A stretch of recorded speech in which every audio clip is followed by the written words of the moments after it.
Diretamente do Brasil, Brasília, Distrito Federal. Quem vos fala, Mestre Dinho, trazendo sempre informações na palma da sua mão, com notícias de utilidade pública, nacional e internacional. O Mestre Dinho, eu quero aqui, antes de iniciar esta live, eu quero falar sobre o Pix do juiz Oscar Aníbal Chapan. Pix Oscar Aníbal Chapan @gmail.com. Repito, Oscar Aníbal Chapan @gmail.com. Está na descrição desse vídeo. Meus amigos e amigas patriotas, quem vos fala, Mestre Dinho, dos canais no YouTube Mestre Dinho, Teólogo Mestre Dinho e Deus, Pátria, Família e Liberdade de Expressão. São canais correspondentes aos patriotas da direita e conservador. E o Mestre Dinho, em verdade vos digo que sou gente que gosta de gente do bem, como os patriotas da direita e conservador. Entretanto, aquele que diz que é gente, como os covardes e não inteligentes, como os terroristas, traficantes e comunistas, e todos aqueles que fazem parte do sistema político atual, caótico e melancólico, todos esses canalhas, diz que é gente, porém, entretanto, não gosta de gente. E por essa razão, o meu repúdio com esse tipo de gente que não gosta de gente. Quero aproveitar agora, mudando de assunto, aproveitar a oportunidade e citar o nome de um irmão evangélico, garçom Jefferson. Atenção, Jefferson, o melhor garçom da cidade de Guanambi. Encontrei com ele em um aniversário na cidade de Guanambi, Bahia. Cidade essa que o Mestre Dinho nasceu.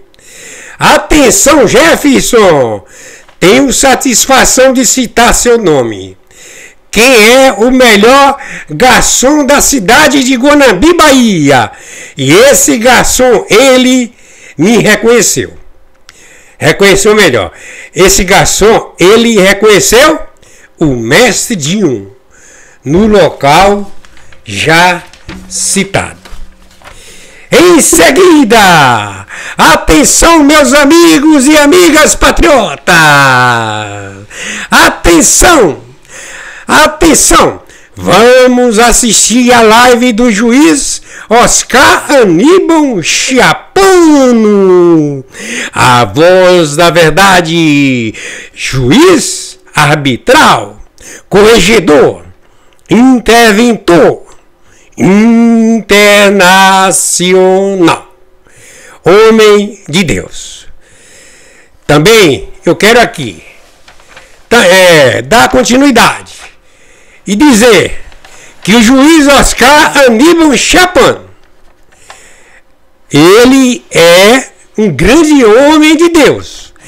E ele que fala a verdade durante esse período que o Brasil está passando e todo o planeta Terra, com esses tipos de gente que são canalhas e que não são gente que gosta de gente. É gente que faz mal. É gente que não agrada a Deus. Se não agrada a Deus, se não agrada uma pátria, a família, né? Se não pratica a liberdade de expressão, ou que rasga a Constituição Federal de qualquer país. São canalhas, incompetentes. não tem capacidade de se eleger num voto honesto, num voto limpo, né? Que acontece o seguinte, né? Falar o quê? Falar o quê? Mas é a verdade, é a verdade. Vamos lá, hoje dia 31 de março do ano de 2025, repito, hoje, 31 de março do ano de 2025, a seguir! 31 de março de 2025, horário 10h58. Muito bom dia para quem dormiu.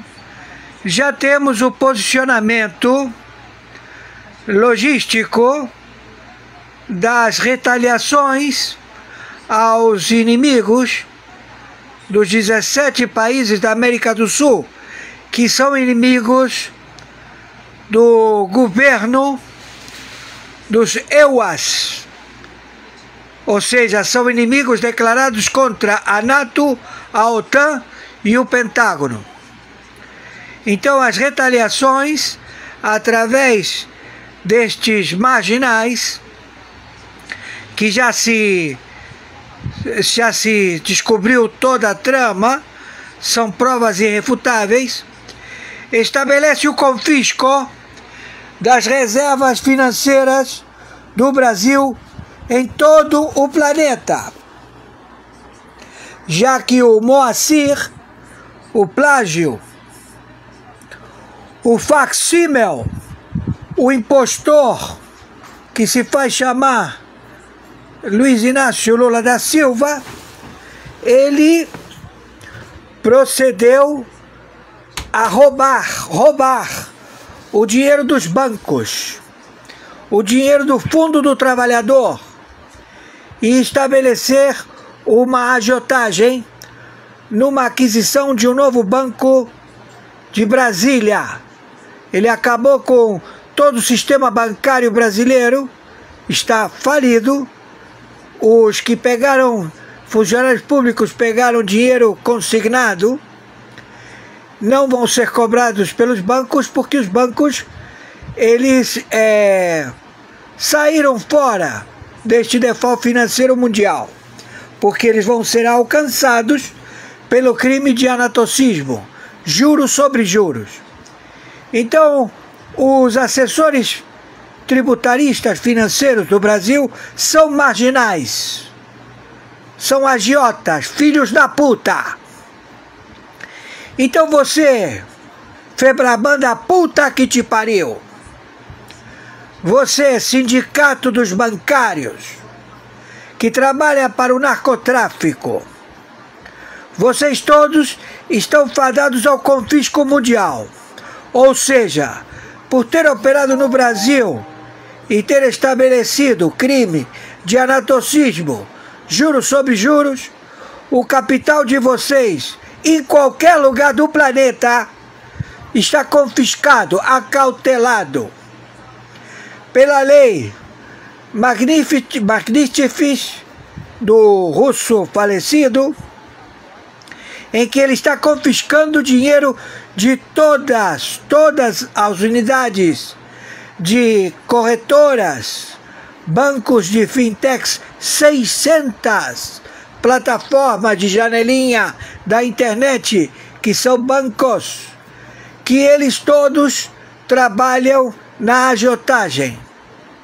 Então, se você pegou dinheiro de unidades de bancos no Brasil e você é vítima de agiotagem, não pode lhe cobrar absolutamente nada. Então, estão todos os bancos, os 227 bancos do narcotráfico que operam com 4 bancos regionais, fazendo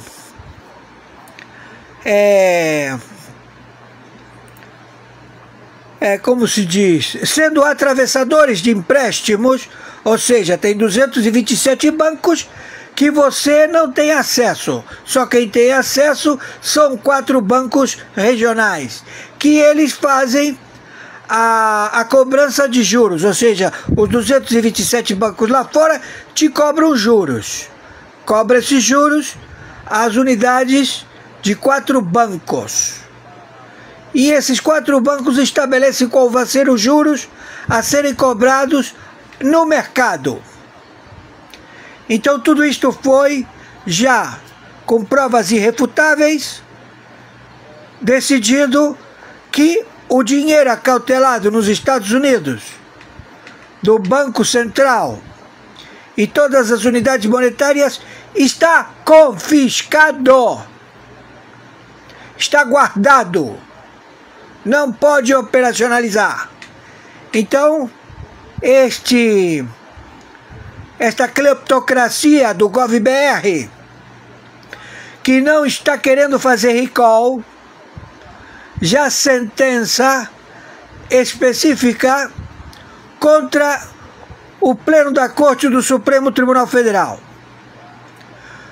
Todos eles, o Brasil está interdito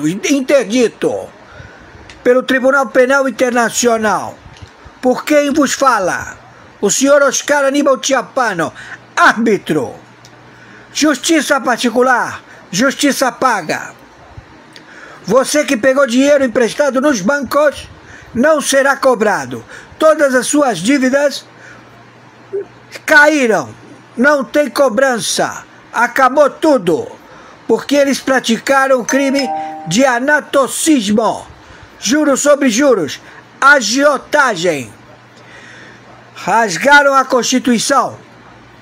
Foram juros além do estabelecido pela Carta da República Federativa do Brasil, mancomunados com desembargadores que trabalham para o Supremo Tribunal Federal, Pleno da Corte, e que eles cobram até dívidas de cassinos.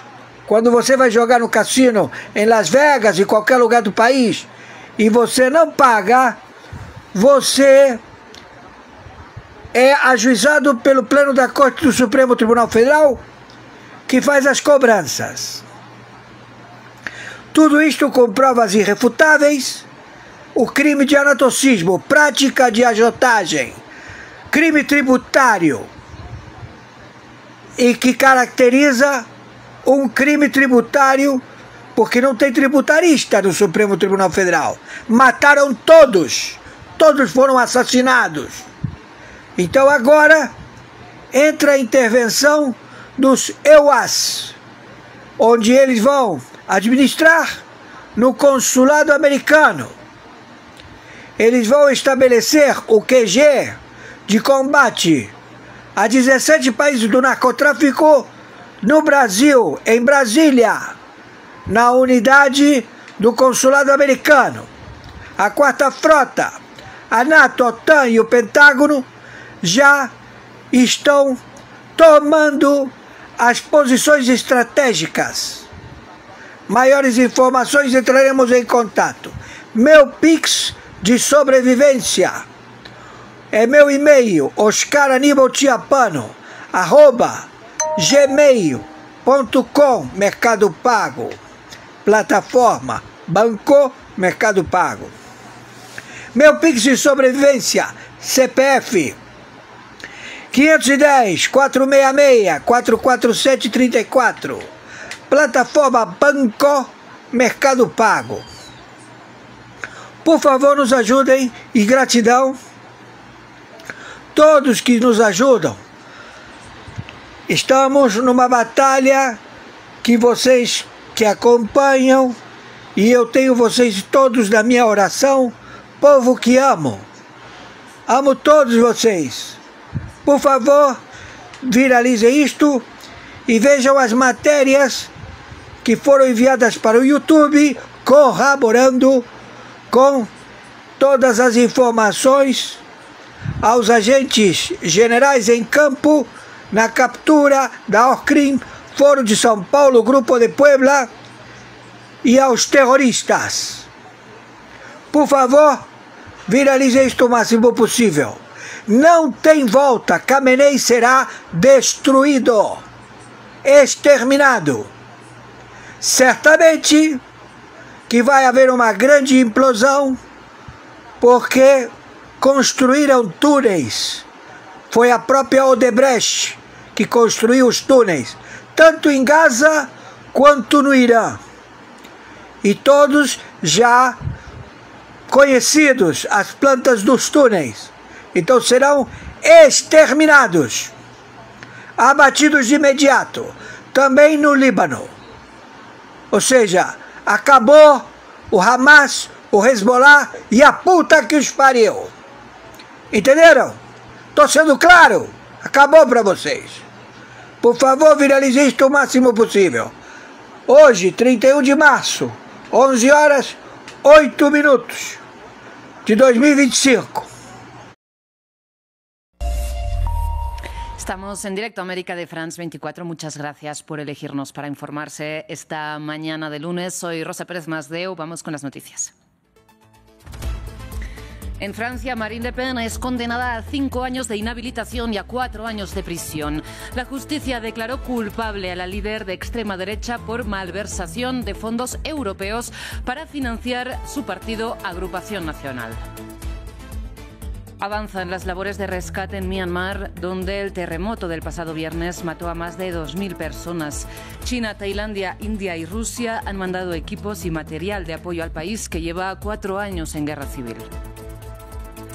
Y el Kremlin asegura que trabaja con Estados Unidos para reparar la relación dañada durante la administración Biden. Sin embargo, las declaraciones de Moscú responden a las palabras de Donald Trump, que se declaró indignado porque Putin no pone fin a la guerra en Ucrania y amenaza con nuevos aranceles al petróleo ruso.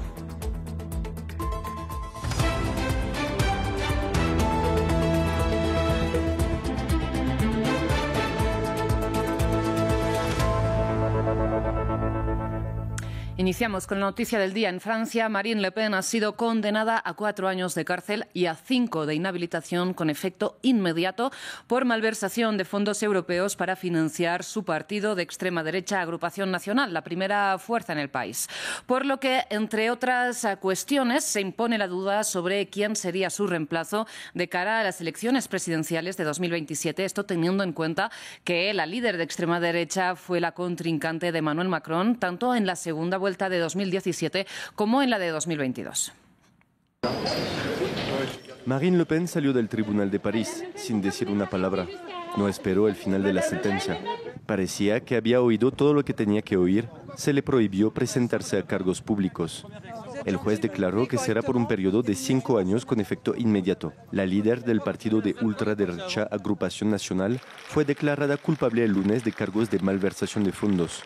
El juez concluyó que entre 2004 y 2016, Le Pen estuvo en el centro de un sistema que desvió unos 2,9 millones de euros del Parlamento Europeo para pagar a personal en Francia y, en última instancia, reducir los gastos de su partido.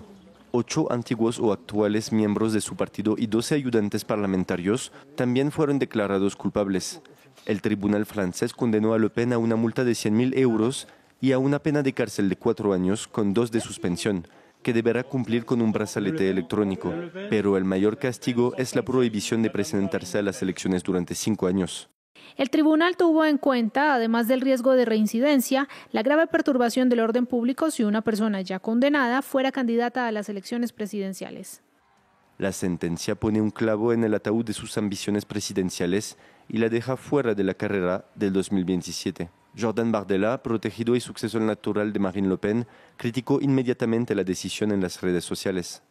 Hoy no es solo Marine Le Pen la que está siendo injustamente condenada, es la democracia francesa la que está siendo ejecutada. Le Pen ha calificado previamente la investigación de Casa de Brujas, afirmando que negaría a los 11 millones de simpatizantes del partido Agrupación Nacional la posibilidad de votar a su candidata favorita. Y sin embargo, ya hemos conocido que la líder de extrema derecha francesa, Marine Le Pen, no abandona sus aspiraciones presidenciales para 2027 y recurrirá a la sentencia emitida por el Tribunal de París. Así lo anunció uno de sus abogados. Escuchemos.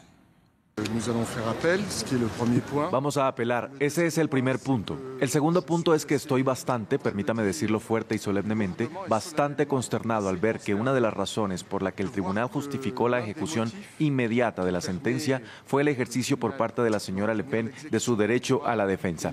Hay una forma de criminalización de la defensa que para mí personalmente me parece extremadamente escandalosa. Bien, y a esta hora la formación Agrupación Nacional está reunida para ver cómo aborda esta crisis y qué narrativa adopta, ¿no?, ante la inhabilitación de su aspirante a la presidencia y de la favorita de los franceses, según las recientes encuestas. Mientras tanto, la izquierda de Francia insumisa como la extrema derecha de Reconquista han reaccionado a la condena de Marine Le Pen. Me asocio plenamente a la declaración de la coordinación del movimiento insumiso y añado, la decisión de destituir a un cargo electo debería corresponder al pueblo. Para eso serviría el referéndum revocatorio en una sexta república democrática.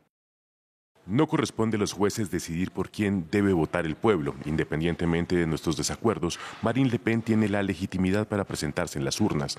Lamento que los políticos hayan otorgado a la justicia este poder desmesurado. Será necesario cambiarlo todo. Por otro lado, ya algunos de los socios internacionales de Marine Le Pen han rechazado la condena de su aliada ideológica. Veamos. De hecho, cada vez más capitales europeas siguen el camino de alejarse de las normas democráticas.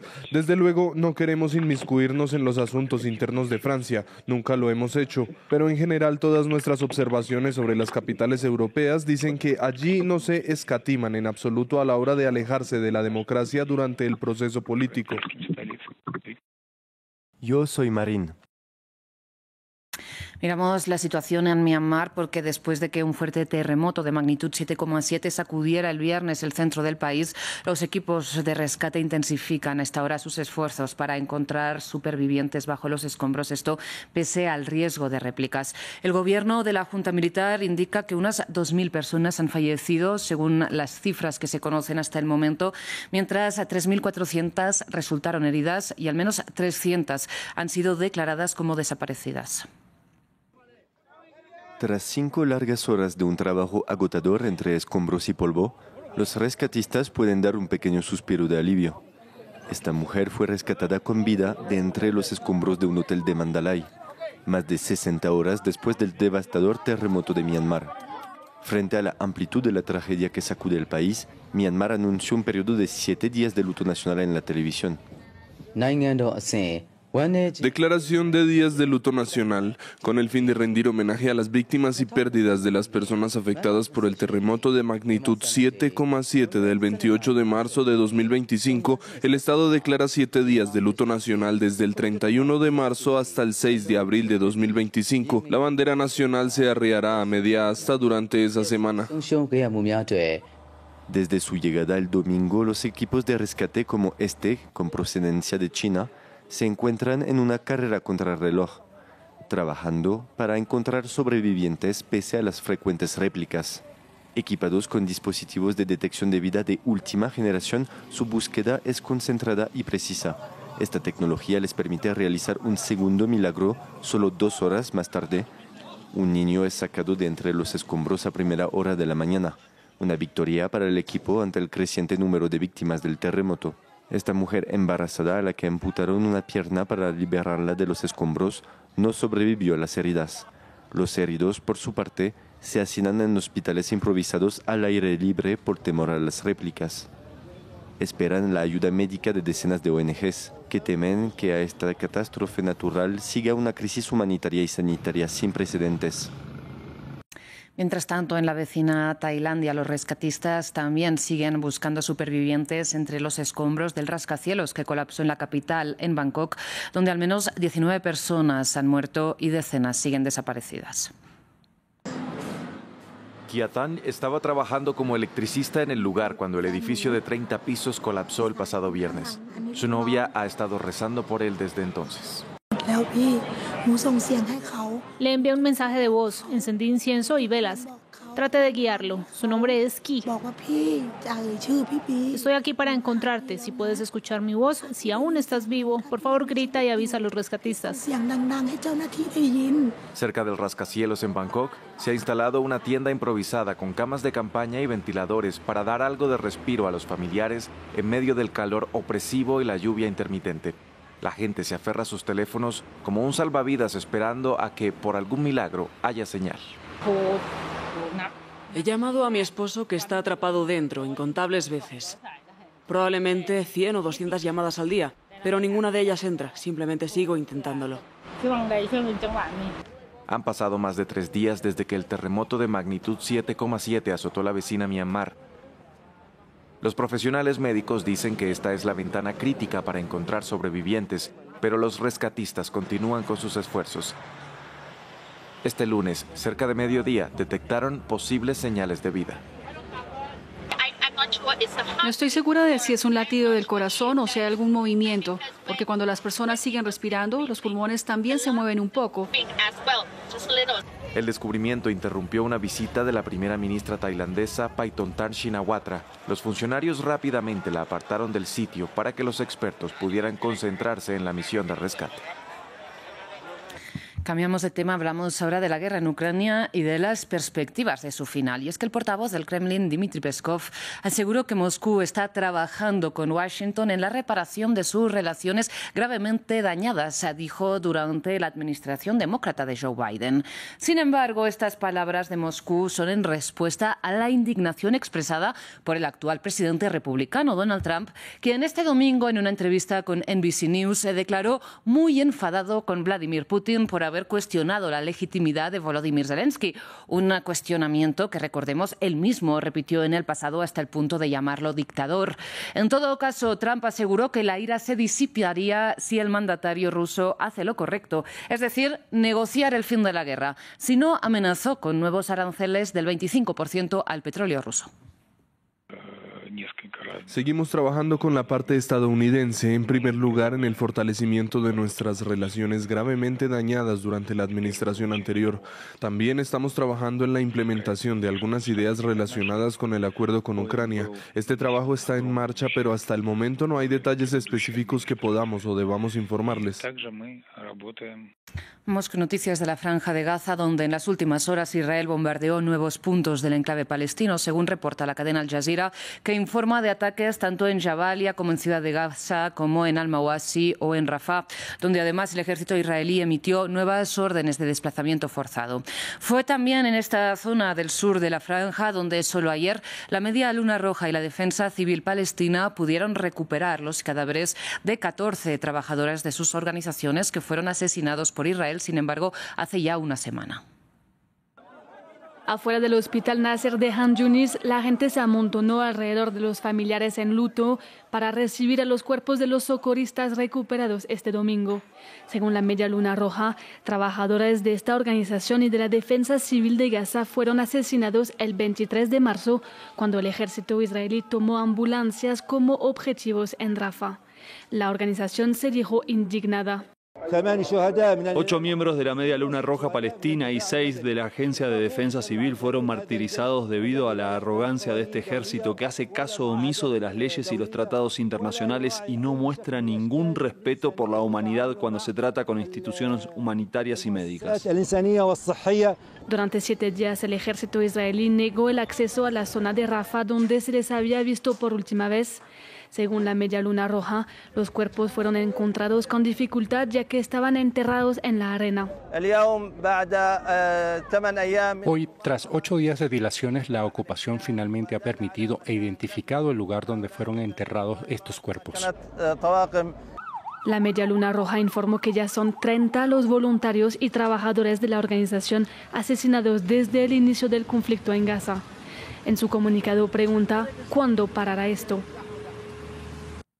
Cerramos en Ecuador porque a 2 semanas de la segunda vuelta presidencial, la candidata correísta Luisa González selló un pacto con el movimiento indígena, la tercera formación más votada en la primera vuelta.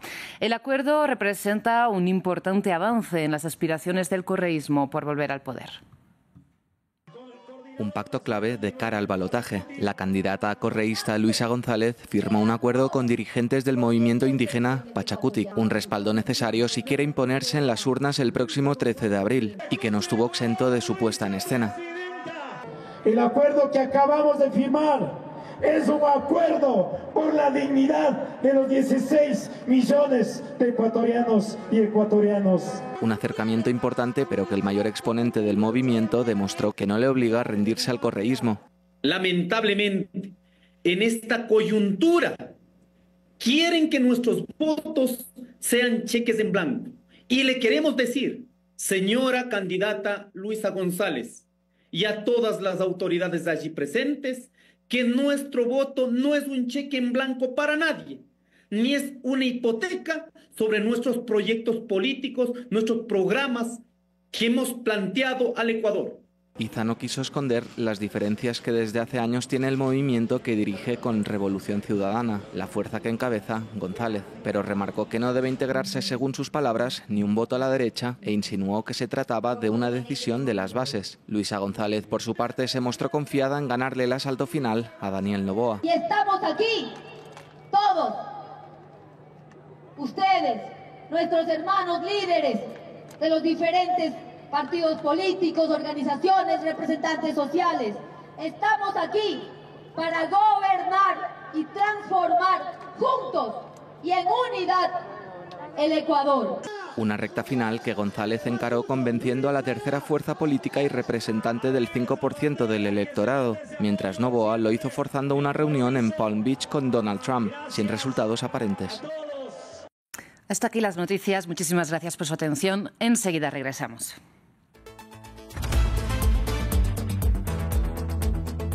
Próxima.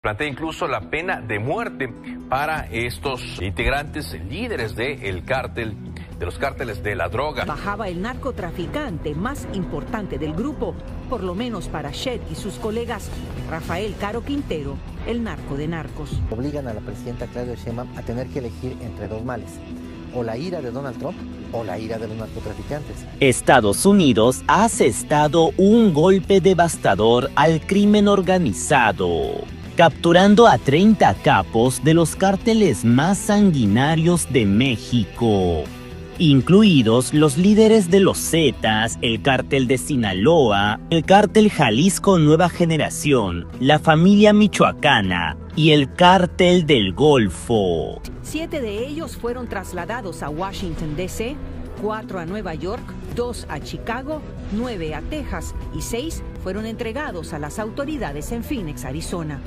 La Fiscalía General aclaró que buscará la pena de muerte para los criminales más atroces. La fiscal general declaró: no hay manera de que el gobierno mexicano pueda impedir la imposición de la pena de muerte. Cometieron delitos atroces en nuestro país, delitos como extorsión, secuestro, homicidio, ataques a las autoridades federales, estatales y municipales. Se trata de la mayor extradición de narcotraficantes de la historia. Usando 8 aeronaves del ejército, México desterró a 29 capos del narcotráfico que se encontraban detenidos en diferentes cárceles del país. Existía un riesgo de que algunos de estos objetivos solicitados por el gobierno de Estados Unidos fueran liberados, derivado de acuerdos con algunos jueces que buscaban favorecerlos, como ya se había hecho en otras ocasiones. El presidente Trump declaró que para su administración los cárteles son grupos terroristas, por lo que ha dictado una orden ejecutiva que restablece la aplicación de la pena de muerte para los narcos. Una de ellas, acusarlos, por ejemplo, de terrorismo, involucrarlos en casos que implican la pena capital, es decir, la pena de muerte, casos por lavado de dinero y crimen organizado. Asimismo, se aplicará la pena máxima a todos los delitos que involucren el asesinato de un agente de la ley. Es el caso de Rafael Caro Quintero, líder del cártel de Guadalajara, que está acusado de asesinar a un agente de la DEA en los años 80. Este cruel criminal ordenó arrancarle las uñas y perforarle el cráneo con un taladro, por lo que la Fiscalía de Estados Unidos ya anunció que pedirá la pena de muerte. En la lista aparece Rafael Caro Quintero, líder del cártel de Guadalajara y quien había sido reclamado desde hace décadas por la Unión Americana por el asesinato del agente de la DEA, Enrique Kiki Camarena. Se pedirá a los fiscales federales revisar si la pena capital es aplicable para Rafael Caro Quintero, el fundador del cártel de Guadalajara. La fiscal general Pam Bondi declaró: castigaremos a estos criminales con todo el peso de la ley, en honor de los valientes agentes que dieron sus vidas para protegernos del flagelo de los cárteles. No descansaremos hasta garantizar la justicia para el pueblo estadounidense.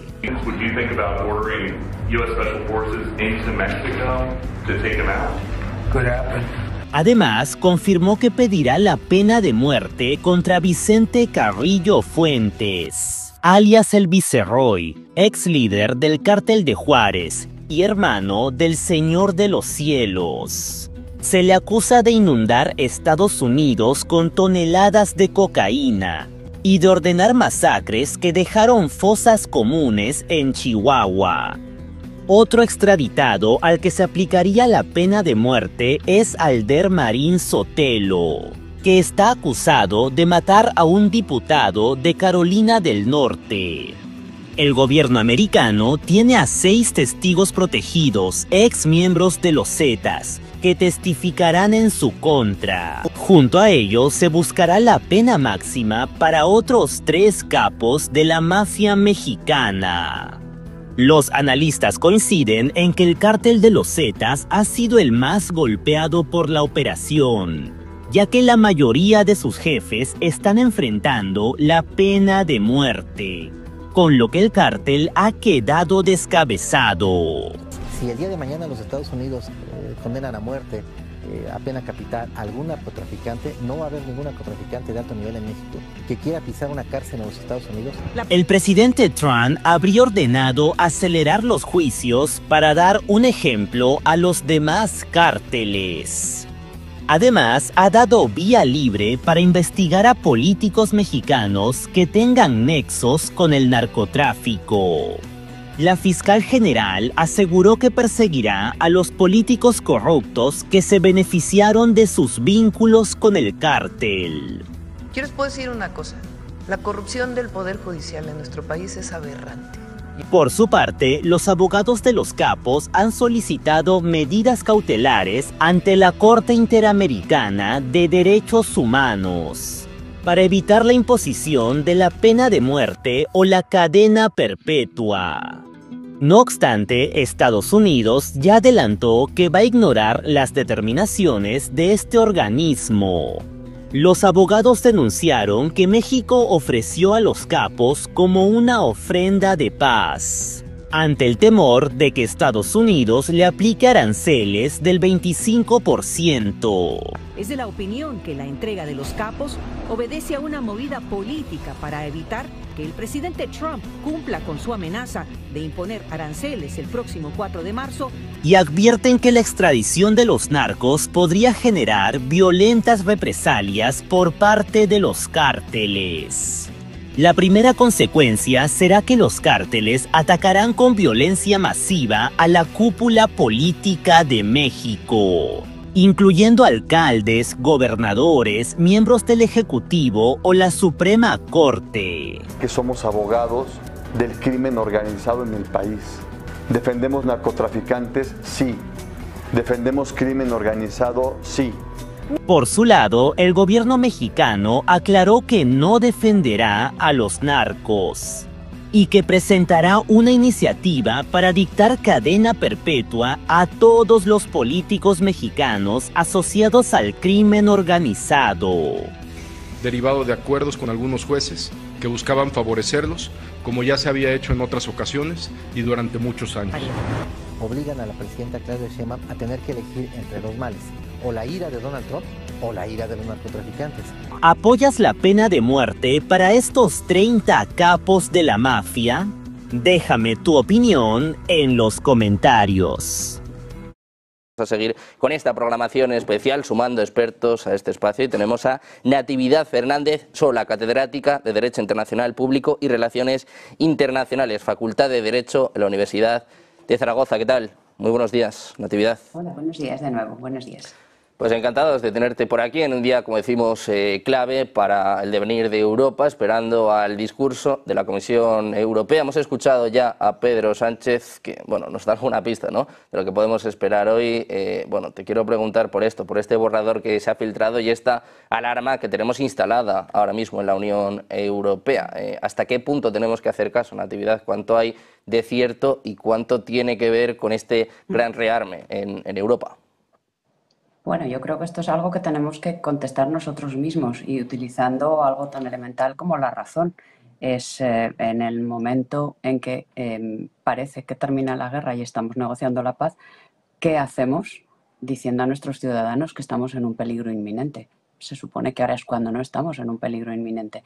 Entonces es muy difícil dar una respuesta razonada a esta petición que, bueno, pues si hay motivos para esas medidas tan drásticas que son prebélicas, pues tendrán que explicarnos los motivos, porque desde luego los motivos aparentes no existen. Y si no hay motivos, pues entonces solamente es generar el miedo en la población, y generar el miedo en la población no se hace con una finalidad gratuita, se hace con una finalidad. Entonces, si se genera miedo de manera inconsciente no se hace, y si es de manera consciente es un intento de manipulación. Entonces, bueno, en las sociedades democráticas la población tiene el derecho reconocido a ser informado. Si hay algo que se nos oculta, deberíamos de estar informados.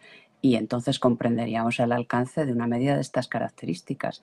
Y si no hay en realidad nada, pues entonces estamos a un paso del borde de lo que sería una sociedad no democrática. Bueno, pues estamos al borde de eso. También personas que no hemos votado hoy nos van a decir cuál es la próxima hoja de ruta, ¿no? Hablando de Bruselas, hablando de la Comisión Europea. Bueno, te quiero preguntar también por uno de los hechos que más han llamado la atención en la última semana. Sabemos, bueno, esta pelea que hay con el efectivo, se está hablando mucho del euro digital. ¿Hay algún tipo de relación? ¿Cuánto tiene que ver también con lo que vivimos en la pandemia? Porque este mensaje ahora, pues de repente, ¿no?, también de forma inesperada. Bueno, el decir que hay algún tipo de relación nos lleva directamente a una especie de teoría conspiranoica. Yo no sé si hay una relación o no la hay. Lo cierto es que lo del euro digital no es una cosa que de repente haya surgido. Coincide con todo esto, pero no es una cosa que surja de repente, lleva estudiándose mucho tiempo. La virtualidad es en realidad la respuesta a la posición de quedar al margen el Banco Europeo y los bancos nacionales, que también están en la misma jugada, frente a las criptomonedas. Entonces vamos a hacer una moneda europea que sea también digital y que pueda entrar en ese mercado que parece tan brillante. Nuevamente yo aquí no veo las ventajas. ¿Cuáles son las ventajas para la población europea de tener una criptomoneda europea? Y lo mismo que ocurre con las otras, pues sí que, como se ha explicado en muchas ocasiones, lo que permite, pero esto igual que las tarjetas de crédito, es controlar a la población en sus pagos, en sus gastos. Y bueno, si eso lo unimos a estas medidas de estado de excepción prácticamente, pues a uno le da que pensar. ¿Quieren encerrarnos otra vez en casa? ¿Qué quieren? ¿Qué quieren hacer con la población? Si no hay una razón, insisto, y vuelvo a lo anterior, no tiene ningún sentido. Y en cuanto a lo que se ha citado de decisiones que adoptan las personas que nadie ha elegido, yo diría que la situación es todavía más grave, porque todas las decisiones que se han adoptado en los últimos meses han sido adoptadas o bien por los políticos que han perdido las elecciones en su país, y pensemos que hay muchos países con gobiernos nuevos, o bien por aquellos políticos que están absolutamente decrépitos en sus países. Eso cambió ligeramente esa tonalidad política cambió ligeramente con las elecciones al Parlamento Europeo, pero lo que nos encontramos es que un Parlamento elegido democráticamente ha dado un resultado y, sin embargo, el liderazgo que nos ponen en la Unión Europea es otro resultado. Entonces, simplemente para recordarlo, porque entiendo que todo el mundo lo sabe, fue elegida nuevamente la misma presidenta de la Comisión Europea. No sé si no había ningún candidato mejor en el Partido Popular Europeo, pero lo cierto es que esta señora se ha manifestado claramente muy beligerante en contra de Rusia de una manera furibunda. Entonces, si estamos diciendo, las condiciones han cambiado y la Unión Europea tiene que cambiar. Bueno, pues tiene que cambiar, entre otras cosas, porque no tiene la capacidad de hacer otra cosa. Entonces, si esto es así, la misma persona que dirigió la Unión Europea 4 años, la Comisión Europea 4 años, no puede ser la que dirija el cambio. Y si a eso le añadimos la comisión que ha elegido, no refleja para nada el resultado de las elecciones al Parlamento Europeo. El resultado de las elecciones al Parlamento Europeo deja, por ejemplo, a los liberales en una posición muy minoritaria. Entonces, ¿qué hacemos con una alta representante que es liberal, por ejemplo? Y luego, claro, el color político es o conservador o liberal, pero la orientación por origen geográfico de las personas que hoy dirigen la Unión Europea es que es una cosa tan evidente que es normal que en este proceso de paz de Ucrania la Unión Europea no esté ni se la espere. Simplemente recuerdo que la alta representante es Estonia y que la nueva figura del comisario de defensa de la Unión Europea es lituano. Todo ello dirigido por la señora von der Leyen. ¿Qué puede salir mal? Pues da la impresión, si pensamos bien, da la impresión de que la Unión Europea está reaccionando ante su ausencia en los foros donde se negocian estos asuntos y también, por ejemplo, la situación en Oriente Medio, y entonces la reacción es vamos a ser fuertes, vamos a no se sabe qué, un alarde de fuerza y ahora decir para que vean que nos preocupamos de nuestros ciudadanos. No, lo que nos están preocupando más a los ciudadanos por unas medidas que, si no tienen razón, insisto, carecen de cualquier sentido. Y me inclino a pensar que carecen de cualquier sentido. Y si no, bueno, pues si hay razones prebélicas, pues me imagino que los militares algo tendrían que decir. Y en todo caso, los políticos deberían explicarlo a la ciudadanía. Entonces, mi premisa es que no se puede continuar avanzando en Europa con un gobierno europeo, con un ejecutivo que es la Comisión, que no representa la voluntad popular expresada en las urnas en las elecciones al Parlamento Europeo. Pienso que, bueno, y si añadimos que la presidenta del Parlamento Europeo también es la misma, pues entonces estamos con el mismo equipo que dirigió una política que va a ser diferente a la que necesita adoptar en estos momentos la Unión Europea. Pues precisamente hablando de la Unión Europea, estábamos analizando ahora el papel de la Comisión. Hablabas tú antes también de líderes decrépitos, hay muchos de ellos que ni siquiera han ganado las elecciones, ¿no? El caso de Sánchez, el caso de Macron. Starmer también estaba en una posición muy complicada antes de esta fase prebélica, ¿no?, que estabas comentando ahora. ¿Cómo está de alguna forma reforzando su liderazgo? Porque estamos hablando de líderes que en la política interna estaban muy débiles, es algo evidente en estos casos que he mencionado. También pasaba, por ejemplo, hasta hace poco con el primer ministro canadiense, con Justin Trudeau, que finalmente ha dimitido. ¿Cuánto tiene que ver la debilidad de estos líderes europeos y el hecho que comentabas tú ahora, ¿no?, que no se está sentando Europa, la Comisión Europea, la Unión Europea, no se está sentando en la mesa de negociaciones? ¿Cuánto tiene que ver con este discurso que estamos viendo prebélico? ¿Es una forma también de reforzar su popularidad? Porque, por ejemplo, en el caso de Macron o de Starmer sí que está colando, ¿no? O sea, es una forma también de manipular la opinión pública, como estabas comentando al principio de la entrevista. Sí, pues puede ser una forma de mejorar su situación, pero es un arma de doble filo que se puede volver en su contra, porque en el momento que la población europea se dé cuenta de que estos son unas medidas para recortar nuestras libertades, pues yo creo que la reacción ha de ser negativa. Y luego, si me centro en concreto en Starmer, es que, vamos a ver, Inglaterra ha estado, Reino Unido ha estado absolutamente vinculada a la posición de Estados Unidos durante la presidencia Biden. Ahora cambia radicalmente. Creo que a Trump le importa más bien tirando a poco el Reino Unido y entonces la situación del Reino Unido es somos los socios preferentes, los aliados fantásticos de Estados Unidos y ahora Estados Unidos sale por estas, entonces se quedan en una posición pues de cierta irrelevancia porque no están en ningún sitio. Tampoco está Macron, a pesar de que lo intenta desesperadamente. Bueno, y es normal en casi todos los líderes políticos, y no solo europeos, me estoy refiriendo a los de todo el mundo. Pensaría, por ejemplo, en Marruecos, que cuando el liderazgo interno está cuestionado o simplemente la opinión pública es contraria a esos líderes, entonces no hay nada mejor que encontrar un asunto internacional en el que involucrarnos, con el que distraer a esa opinión pública. Bueno, entonces yo creo que eso es una cosa bastante evidente. Y luego sí que quería decir que si precisamente tiene que ver con esta reacción de Francia, con esta sobreactuación de Francia y del Reino Unido. Y es que lo único que podríamos pensar en un extremo es que Francia y Reino Unido estén pensando en llevar a cabo algún tipo de acción sorpresa. Algún tipo de acción sorpresa que malograra el acuerdo de paz. ¿Qué sacaríamos con eso? Pues nada, estos dos líderes mostrar músculo político dudoso, muy dudoso desde el punto de vista jurídico y desde el punto de vista ético y moral. Y eso sí, tendríamos que justificar porque una guerra que está terminando ahora llega a Europa y decide que no quiere que termine. Entonces, si no queremos que termine, también tendremos que explicar a la ciudadanía por qué Europa no quiere que termine la guerra.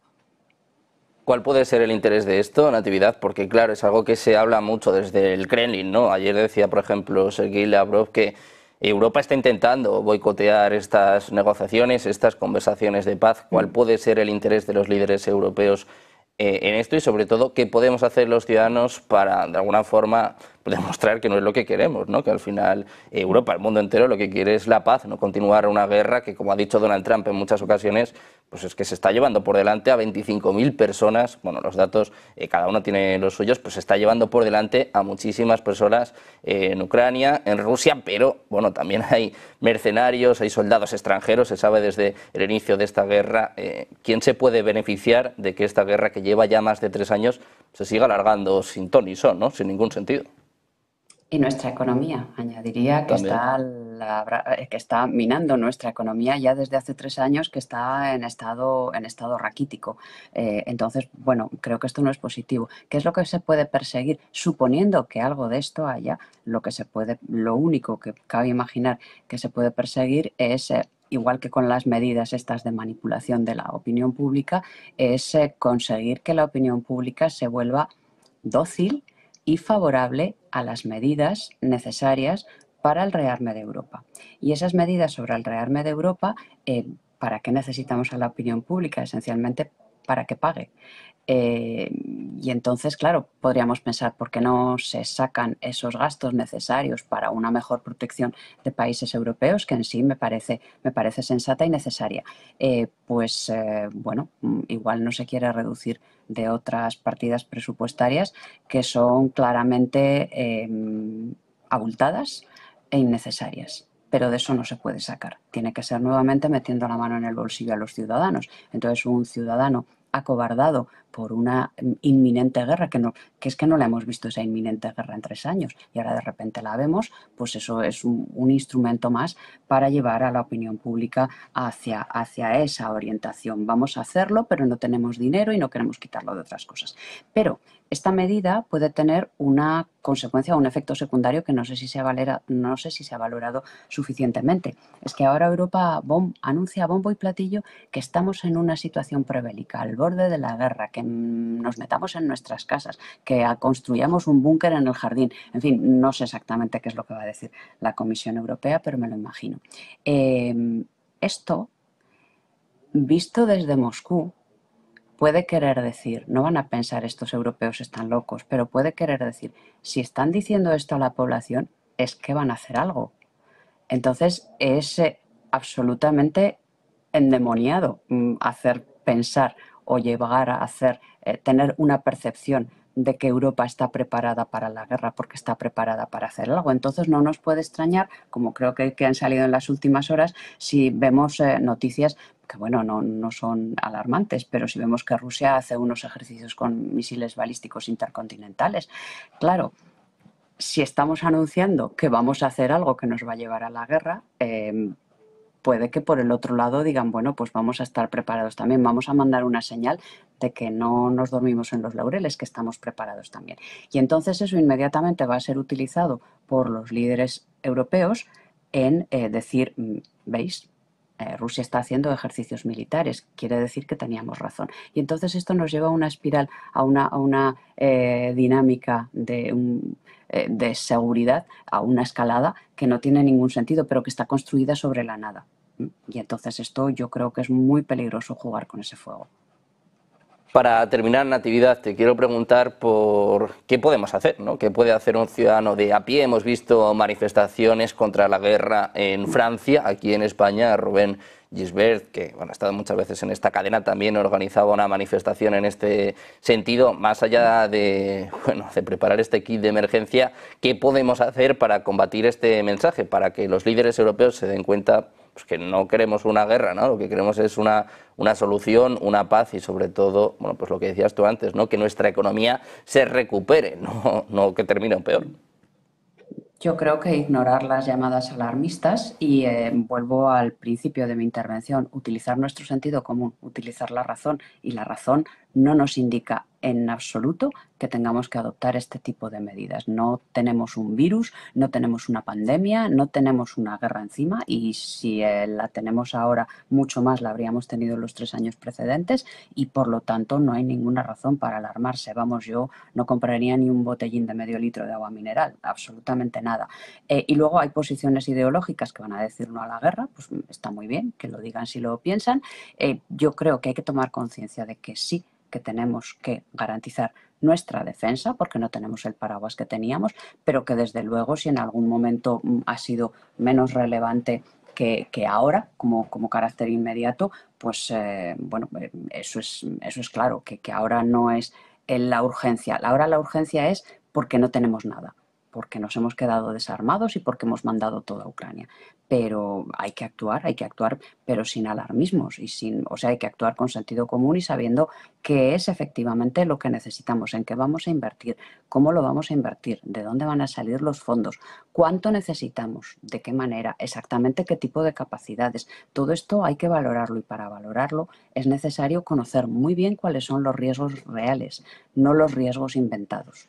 Entonces yo creo que sobre esa base, si conseguimos ponernos de acuerdo los 27 Estados miembros, podremos seguir avanzando. Si no, al menos en España, en los demás países también, pero a mí eso no me concierne, al menos en España deberíamos de tener muy claro el poner nuestras Fuerzas Armadas a tono con la defensa que necesitamos, y eso no lo tenemos hecho. Por lo tanto, esos son unos deberes que sí o sí hay que hacerlos, y hay que hacerlos ya, pero no porque vaya a haber una guerra inmediata. Y si existe esa guerra inmediata, igual la tenemos ya desde hace muchos años y no nos hemos enterado.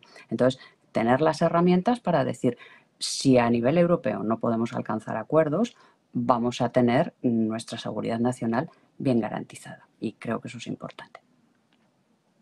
Bueno, pues importante también informarse, saber realmente lo que está sucediendo y sobre todo lo que estaba comentando, reiterando ahora mismo Natividad, no alarmarse ante estos mensajes y mantener la calma. Hoy cuidado con los supermercados. Yo por si acaso no voy a ir, iré mañana, a veces están un poquito más libres. Natividad, muchísimas gracias por estar con nosotros, un placer. Gracias a vosotros. Muchas gracias. Nós derrotamos o bolsonarismo, que essa é a democracia que nós conquistamos. Nós derrotamos a censura, nós derrotamos a tortura.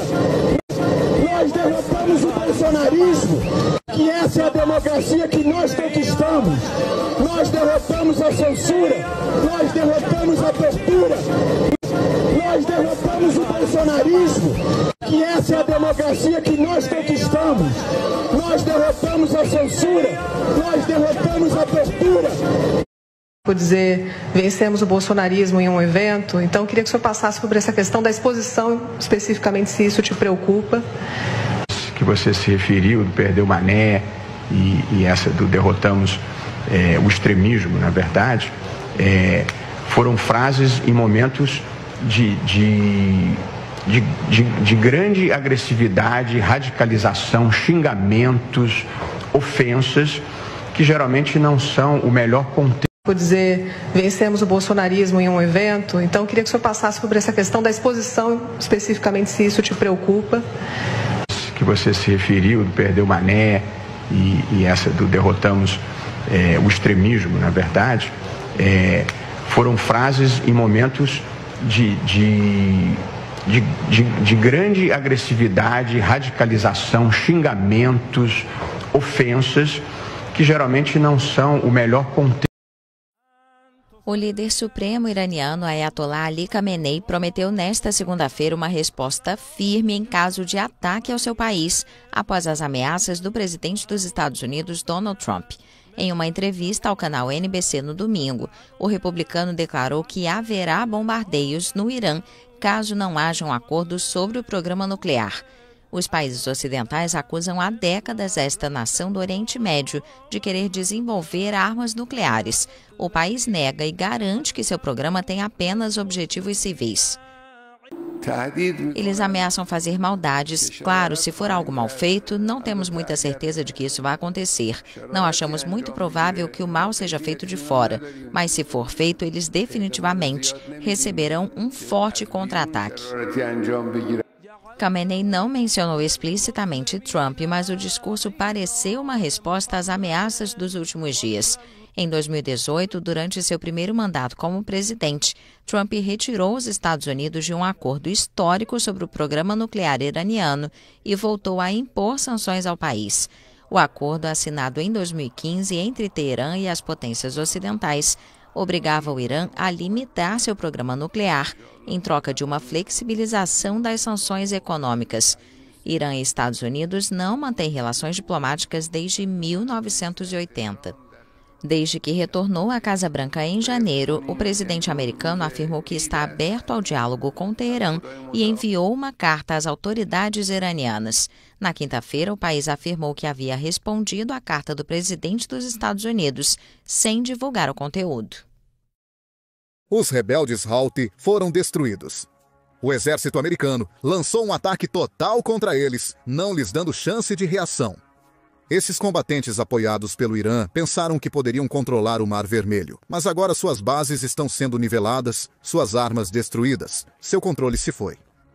Este é o exército dos Estados Unidos da América, em pleno poder, rápido, brutal, implacável.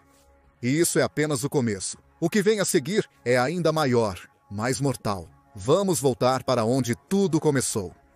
Em 15 de março, os Estados Unidos da América lançaram seu primeiro ataque, um assalto aéreo em Sanaa, centro do controle Houthi no Iêmen. Isso não era apenas sobre atingir. A capital, Sanaa, está a cerca de 100 milhas da fronteira com a Arábia Saudita, tornando-a o primeiro alvo perfeito. E há mais nisso do que apenas geografia. A Arábia Saudita se tornou a zona neutra de Trump, um amortecedor estratégico, enquanto ele tenta mediar a paz entre Putin e Zelensky para encerrar a guerra na Ucrânia. Ao atacar bases Houthi perto da fronteira, Trump não apenas responde a ataques, mas também limpa o tabuleiro para negociações futuras. Mas isso foi apenas o começo. Os Houthis confirmaram posteriormente várias explosões em Sanaa e Sadr, dois de seus principais redutos. Posteriormente, a British Broadcasting Corporation transmitiu imagens mostrando uma densa fumaça subindo do aeroporto de Sanaa. Isso é importante porque este aeroporto compartilha uma pista com a base aérea de Al-Dailama, um dos centros militares mais fortificados do Iêmen. Está repleto de brigadas de aviação de elite, a 2ª, 4ª, 6ª e 8ª, todas unidades de defesa aérea. A questão é que esta base tem sido um alvo por anos, entre março de 2015 e janeiro de 2022. A cidade foi alvo de 154 bombardeios e 456 ataques aéreos individuais pelas forças da coalizão liderada pela Arábia Saudita, todos atingindo a base ou o aeroporto ao lado no passado. Em janeiro de 2024, Estados Unidos da América e Reino Unido agiram. Novos ataques aéreos foram lançados contra alvos Houthi, como a base Al-Dalama. Em 13 de janeiro, Os Estados Unidos da América lançaram um míssil de cruzeiro que destruiu os radares no aeroporto. Isso não foi apenas outro tiro de advertência, mas uma derrubada precisa. Trump pode ter tirado toda a base do ar. Os Houthis ridicularizaram os Estados Unidos da América em uma declaração inicial, acusando-os de agressão maldosa. Entretanto, a eficácia dos ataques iniciais é indiscutível.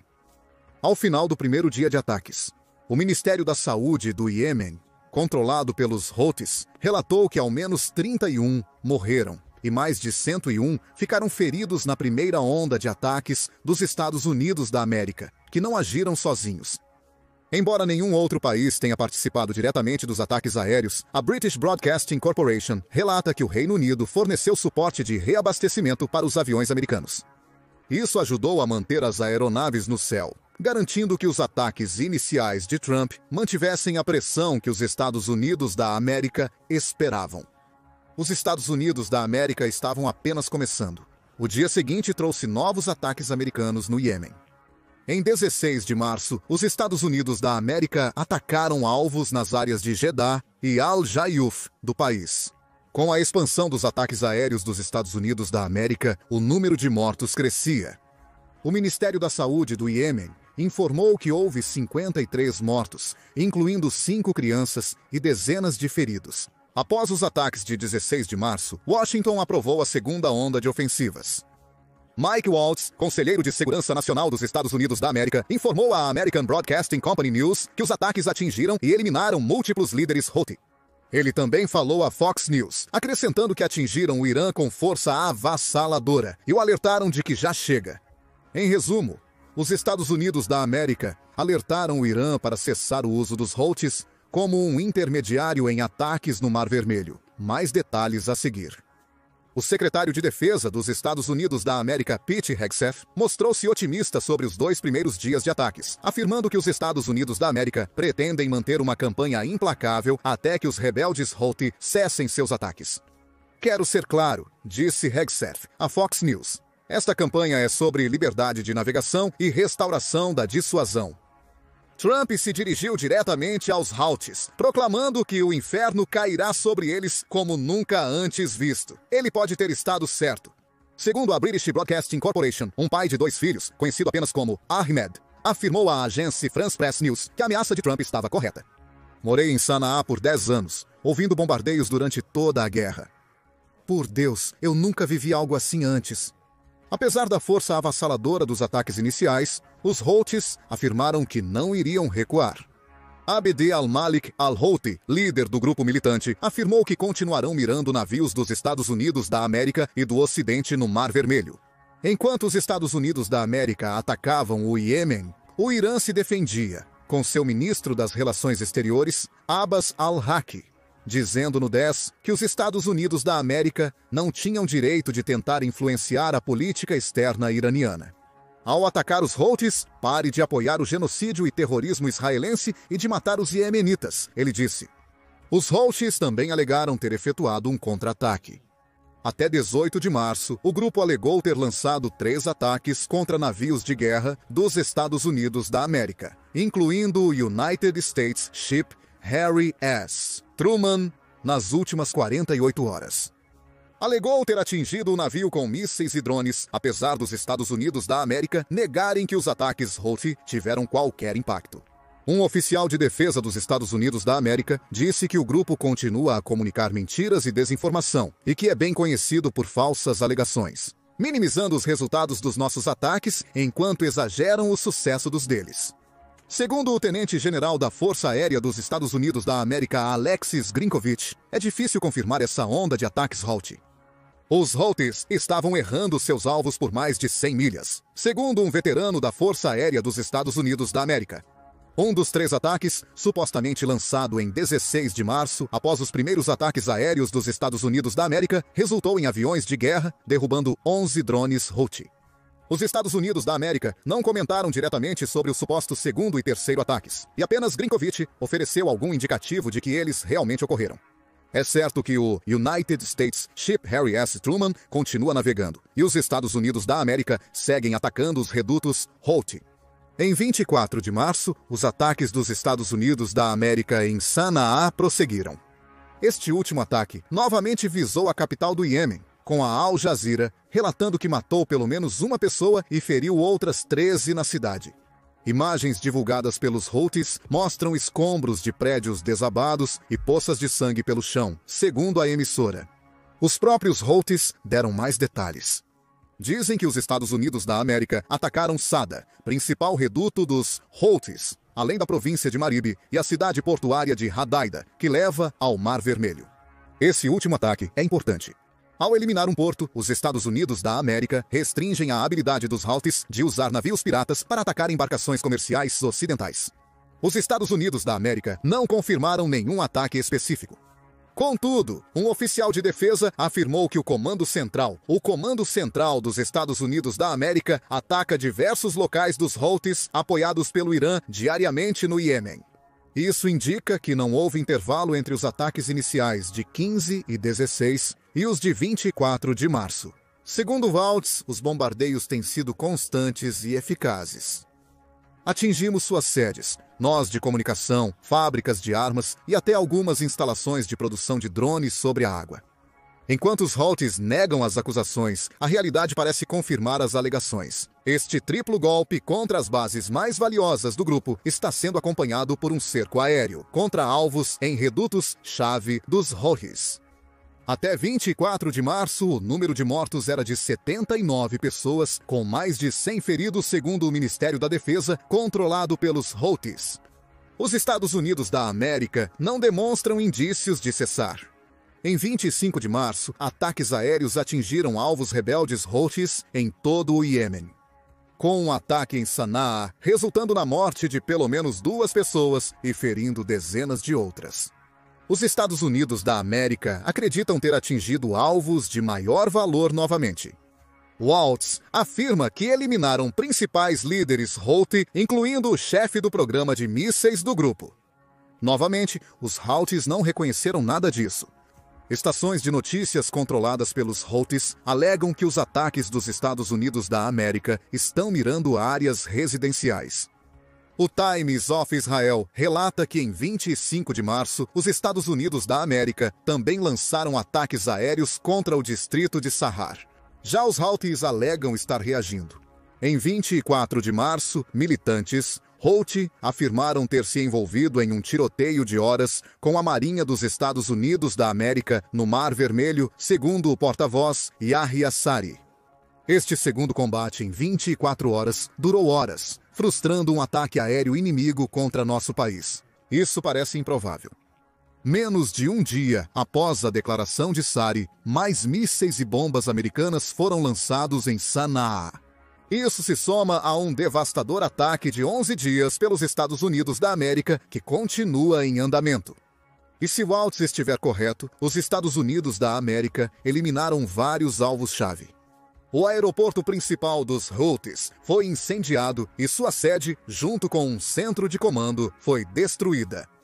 Diversos líderes de sua equipe foram abatidos em um ataque aéreo dos Estados Unidos da América.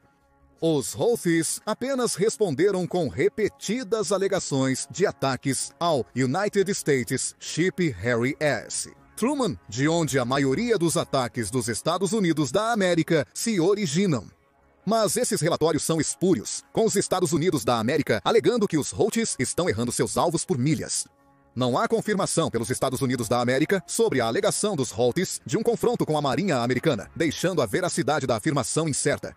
O fato é que os Estados Unidos da América não estão cessando ou sequer contendo seus ataques contra os Houthis. A questão é simples. Por que lançar os ataques? Existem várias razões. A maior preocupação dos Estados Unidos da América é a situação que os Houthis criaram no Mar Vermelho. Segundo um relatório da Reuters, de 25 de março, o conflito é examinado em detalhes. Os Houthis têm sido um problema no Iêmen por pelo menos uma década, assumindo o controle da maior parte do país através de um movimento armado. Desde novembro de 2023, o grupo tem como alvo navios comerciais no Mar Vermelho, lançando mais de 100 ataques a partir da costa do Iêmen. em assaltos que afirma estar realizando em apoio aos militantes do Hamas que lutam contra Israel em Gaza. Os ataques foram eficazes. O Mar Vermelho é uma das rotas mais cruciais do mundo para navios de comércio. Com o Banco Mundial apontando que cerca de 30% do tráfego de contêineres do mundo passa pelo canal anualmente. Isso ocorreu até o fim de março de 2024, menos de 6 meses após os Houthis iniciarem ataques no Mar Vermelho. O tráfego de contêineres pelo Canal de Suez e Estreito de Bab el-Mandeb, ligados ao Mar Vermelho, caiu cerca de 50%. Já o tráfego pelo Cabo da Boa Esperança dobrou, indicando que transportadoras comerciais eram obrigadas a desviar suas embarcações. Isso é um problema. A Administração de Informação de Energia dos Estados Unidos da América destaca o impacto que evitar o Mar Vermelho tem sobre as empresas de navegação. Navios porta-contêineres do Golfo dos Estados Unidos da América levam 44 dias para chegar à China. Se eles conseguirem passar pelo Canal de Suez, Estreito de Bab el-Mandeb e Mar Vermelho em sua rota. Desviar pelo Cabo da Boa Esperança para evitar os Houthis prolonga a jornada. Para uma rota de Roterdã ao Mar Arábico, a situação é ainda pior. Quando o Mar Vermelho está livre, navios de contêineres levam apenas 19 dias nessa viagem. Porque eles conseguem passar pelo Mediterrâneo e basicamente cortar a África. Agora que os Houthis estão atacando navios no Mar Vermelho, aqueles que partem de Roterdã levam 34 dias para contornar o Cabo da Boa Esperança até o Mar Arábico. A Reuters fornece mais alguns números. O tráfego de navios pelo Canal de Suez diminuiu 75% em 2024, com os tempos de trânsito aumentando em média entre 7 e 14 dias. Os Houthis estão obrigando as empresas de navegação a usar rotas mais longas, prejudicando as cadeias de suprimentos globais e custando bilhões de dólares anualmente a essas empresas. Além disso, os Houthis têm afundado e capturado navios que tentam passar pelo Mar Vermelho. O grupo afundou 2 navios, matando no mínimo 4 marinheiros, até que os Estados Unidos da América lançaram ataques aéreos devastadores. Até fevereiro de 2024, o grupo atacou no mínimo 40 navios, com números possivelmente chegando às centenas. Desde então, os ataques dos Houthis no Mar Vermelho afetaram no mínimo 85 países, segundo a Reuters. Além de 29 grandes empresas de energia e transporte que dependiam do Mar Vermelho para transportar seus produtos. Embora a maioria dos navios visados sejam europeus, os Estados Unidos da América estão se envolvendo porque pelo menos 8 deles pertencem a empresas americanas. E eles simplesmente não pararam. Há algumas semanas, eu seria mais otimista sobre a abertura, disse o diretor executivo da Hapag-Lloyd, Rolf Habern Jansen, após a apresentação de resultados de 2024 e ataques dos Estados Unidos da América contra os Houthis no Mar Vermelho. Agora estou mais preocupado. E ele tinha todos os motivos para estar. Mesmo após 2024 ataques americanos, os Houthis persistiram nos ataques, gerando um efeito dominó que resultou nos desvios de envio mencionados. Quanto aos ataques recentes dos Estados Unidos da América, um relatório de 12 de março afirma: os Houthis ameaçaram que qualquer navio israelense encontrado navegando pelas águas do Oriente Médio seria um alvo. Essa ameaça lançou o Mar Vermelho novamente no caos, com receios de impactos no transporte entre a Europa e a Ásia. O Egito estava preocupado com a receita do Canal de Suez, que apenas começava a se recuperar dos ataques Houthis em 2023 e 2024. Além disso, os ataques Houthis a navios que eles acreditam serem israelenses também poderiam interromper o envio de ajuda para Gaza e Israel, que estão devastadas. Some-se a isso o fato de que os Houthis frequentemente agem de maneira imprudente, mirando em qualquer embarcação ocidental que consideram israelense. E você tem um motivo imediato pelo qual os Estados Unidos da América acabaram de lançar sua onda de ataques aéreos no Iêmen. Os Houthis ameaçavam o Mar Vermelho novamente. Os Estados Unidos da América decidiram se antecipar ao problema em vez de reagir desta vez. Contudo, há outra razão para os Estados Unidos da América estarem tão focados em alvejar os Houthis no Iêmen. Isso não tem nada a ver com a eliminação da influência deles no país, embora isso seria um bônus. Já demos dicas sobre o que os Estados Unidos da América querem alcançar. Lembra dos comentários de Waltz à Fox News após os primeiros ataques aéreos dos Estados Unidos da América? Ele afirmou que atacaram o Irã com força avassaladora e o alertaram de que já chega. Ou seja, os ataques aos Houthis não visam de fato eliminar a influência Houthi. O desafio para os Estados Unidos da América é que o Irã usa os Houthis como intermediários para atingir suas metas no Oriente Médio. Segundo um comunicado do grupo militante Houthi, as sugestões disso a partir de suas renovadas ameaças de 12 de março de atacar navios israelenses. Esperamos que seja compreendido que as ações do exército Houthi derivam de um profundo senso de responsabilidade religiosa, humanitária e moral para com o povo palestino oprimido. E visam pressionar Israel a reabrir as passagens para Gaza e permitir a entrada de ajuda, incluindo alimentos e suprimentos médicos. Os Houthis têm usado esse raciocínio constantemente, e para os Estados Unidos da América é isso que importa. O Irã apoia o Hamas em Gaza e está usando os Houthis para tentar controlar a situação entre Hamas e Israel. Há muitas evidências para apoiar a conexão entre o Irã e os Houthis. O Conselho de Relações Exteriores chama o Irã de principal benfeitor dos Houthis. O regime iraniano fornece ao grupo iemenita assistência de segurança, incluindo treinamento, apoio de inteligência e armas. Isso ficou claro em janeiro de 2024, quando a Marinha dos Estados Unidos da América interceptou um carregamento de ogivas de mísseis, partes de drones e mísseis antitanque que estava a caminho do Irã para o Iêmen. Esses pacotes de ajuda militar apoiam os Houthis em sua tentativa de dominar totalmente o Iêmen. Isso também possibilita os constantes ataques do grupo no Mar Vermelho. Através da conexão com o Irã, os Houthis obtêm acesso a armas avançadas que não conseguiriam obter sozinhos. Em troca, os Houthis agem como uma constante ameaça à Arábia Saudita, perto de sua fronteira com o Iêmen.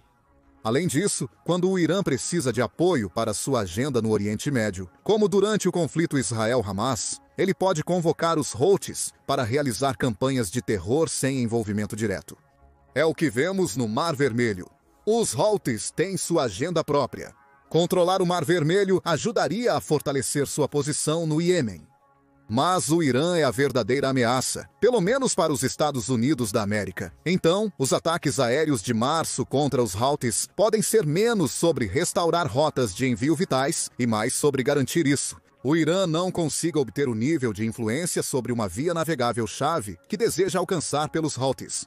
Os ataques aéreos dos Estados Unidos da América no Iêmen provavelmente continuarão até que os Houthis deixem de ser considerados uma ameaça pelos americanos. Trump parece implicar que os Estados Unidos da América estão combatendo o terrorismo e protegendo o comércio internacional. Trump também menciona que, desde 2023, os Houthis realizaram 145 ataques contra navios comerciais dos Estados Unidos da América e 174 ataques contra navios da Marinha Americana. Os Estados Unidos da América visam cessar os ataques, restringir a influência do Irã e reabrir o Mar Vermelho para o comércio. Entre 15 e 26 de março, mostrou o quão devastador pode ser. Mas o que você acha dos ataques aéreos dos Estados Unidos da América no Iêmen? Eles finalmente erradicarão a ameaça Houthi, enquanto os Estados Unidos da América miram na liderança dos militantes e nas bases-chave. Os Houthis sobreviverão e continuarão causando estragos no Mar Vermelho? Compartilhe suas opiniões nos comentários e inscreva-se no The Military Show para atualizações sobre a situação no Mar Vermelho. É oficial, não teve como. A comunidade internacional só teve que aceitar. A Organização das Nações Unidas aceitou a reivindicação do Brasil que agora irá aumentar o seu território, oficialmente. Mas qual é o impacto disso para a soberania brasileira, para a economia do nosso país e como isso afeta a projeção do Brasil no cenário internacional, em um momento de conturbações na geopolítica global? Tudo isso você vai ver agora, neste vídeo. Sejam todos muito bem-vindos a mais um vídeo de geopolítica do canal. Vamos falar de história. No último dia dia 26, a Comissão de Limites da Plataforma Continental, vinculada à Organização das Nações Unidas, aceitou a reivindicação brasileira na região da margem equatorial. O Brasil agora irá aumentar oficialmente o seu território, a sua plataforma continental, conseguindo o direito de explorar uma área marítima de aproximadamente 360 mil quilômetros quadrados. Para se ter ideia, é equivalente ao território da Alemanha. Essa reivindicação existe desde 2017, quando o Brasil começou a estabelecer sua zona econômica exclusiva para além das 200 milhas náuticas autorizadas pela comunidade internacional. Essa não é a primeira vitória do Brasil nesse setor. Desde 1989, com o lançamento do Plano de Levantamento da Plataforma Continental Brasileira, o país tem buscado ampliar seus domínios marítimos. O plano divide a margem continental brasileira em 3 áreas: região sul, margem equatorial e margem oriental meridional. Em março de 2019, a Comissão de Limites da Plataforma Continental aprovou a reivindicação brasileira para a região sul. Agora, em março de 2025, foi a vez da margem equatorial ser reconhecida. Com essa aprovação, o Brasil poderá explorar áreas marítimas que, em alguns pontos, se estendem até 350 milhas náuticas da costa.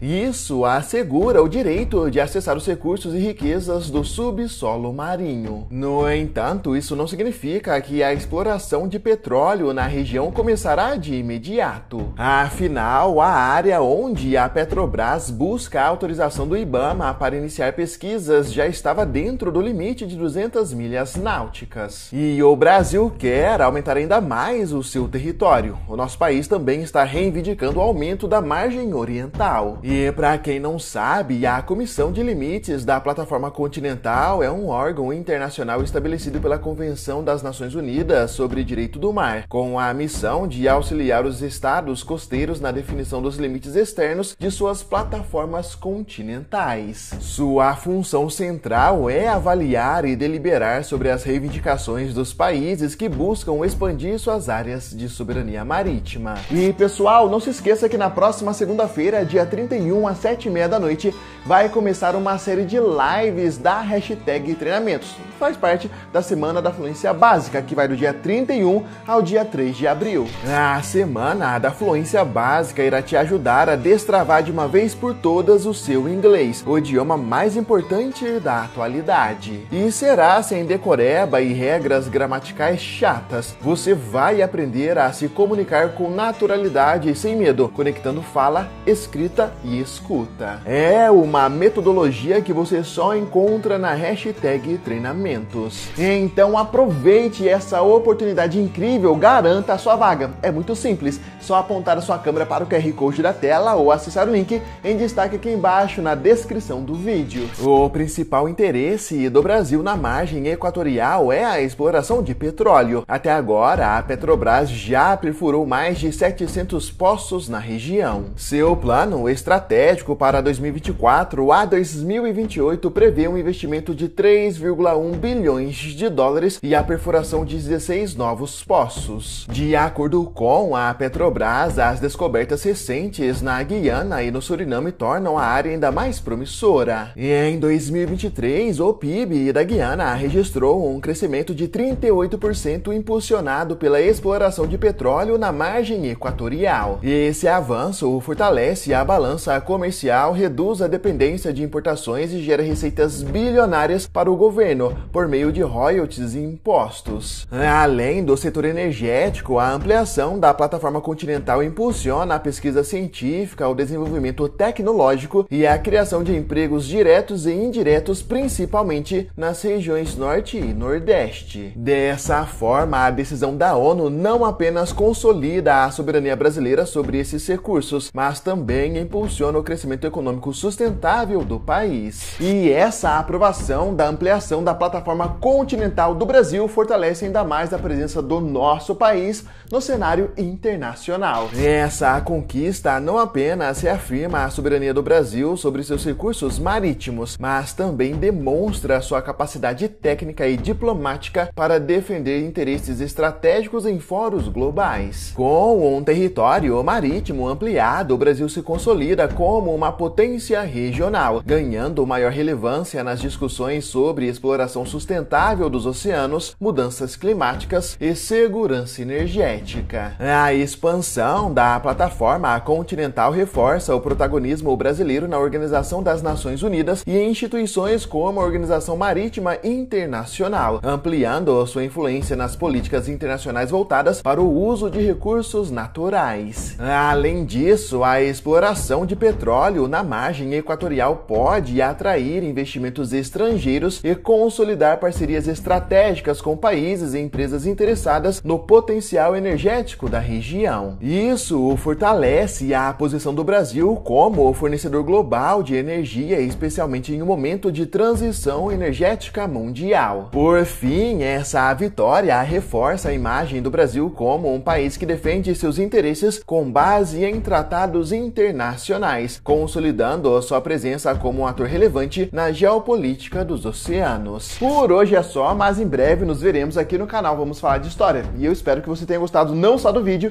mas desse avanço para a soberania brasileira. E não se esqueça de garantir a sua vaga na Semana da Fluência Básica da hashtag Treinamentos. É uma oportunidade incrível para você destravar, para você dominar o idioma mais importante e mais relevante da atualidade. Só apontar sua câmera para o QR Code da tela ou acessar o link em destaque aqui embaixo na descrição do vídeo.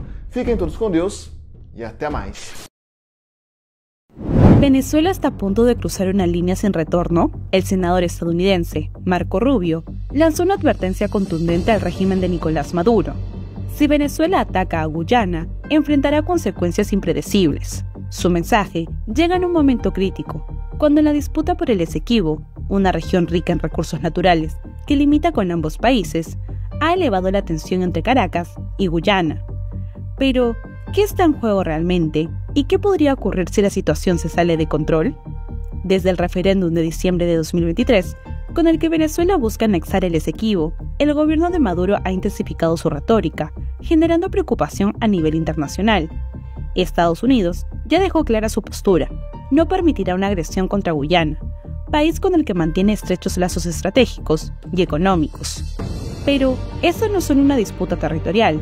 El Esequibo es una zona clave debido a sus vastos yacimientos de petróleo, lo que lo convierte en un punto de interés para potencias globales. Por eso, Washington ha reafirmado su apoyo a Guyana, y la advertencia de Marco Rubio refuerza el mensaje de que una acción militar venezolana podría tener graves repercusiones. No estamos hablando solo de sanciones económicas, sino de una posible respuesta militar, lo que elevaría aún más la tensión en Sudamérica. Mientras tanto, el gobierno de Guyana no se ha quedado de brazos cruzados. Ha llevado el caso ante la Corte Internacional de Justicia y ha fortalecido sus relaciones con aliados estratégicos, como el Reino Unido y Brasil, buscando respaldo ante cualquier posible agresión. El mensaje es claro: si Venezuela decide avanzar, no estará enfrentando solo a Guyana, sino a una coalición internacional que podría reaccionar de inmediato. Sin embargo, el régimen de Maduro insiste en su reclamo territorial, alimentando la incertidumbre. ¿Se atreverá Caracas a dar un paso que podría cambiar el equilibrio de poder en Sudamérica? ¿O estamos ante un juego de amenazas donde nadie quiere ser el primero en disparar? Déjanos tu opinión en los comentarios y suscríbete para más noticias.